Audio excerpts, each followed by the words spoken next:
সুপ্রিয় বন্ধুরা, আমি আমার লেখা একটা কবিতা পাঠ করছি। কবিতাটির নাম জগৎটা প্রাণীর ক্রীড়া অঙ্গন। নিচে মাটি জল, উপরে সূর্য, চারিদিকে বায়ুতে আবৃত, মাঝখানে আমি প্রয়োজনীয় সমস্যা সমাধানে সচেষ্ট থাকি। জীবনযাপন ও প্রয়োজনীয় সব উপকরণ বিদ্যমান, প্রয়োজন শুধুমাত্র মেধামনন বিশ্লেষণ। আমার মতো অসংখ্য প্রজাতির প্রাণীর বসবাস জীবনযাপন এই জগতে। তারাও আমার মতো মাটি জল অগ্নি বায়ু দ্বারা আছে আবৃত। তারাও তাদের মতো করে জীবনযাপন ও বেঁচে থাকার করছে প্রচেষ্টা এবং মেটাচ্ছে প্রয়োজনীয় চাহিদা বা তেষ্টা। আমি ভাবনায় হই হতবাক, প্রকৃতির দিকে তাকিয়ে হই অবাক।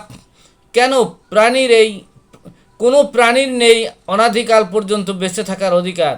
সময়ের ব্যবধানে অদৃশ্য জগতে বিদায় নিতে হয় সবার। নতুনের আগমন পুরাতনের গমন, এভাবেই চলমান প্রক্রিয়া প্রাণীর ক্রীড়া অঙ্গন।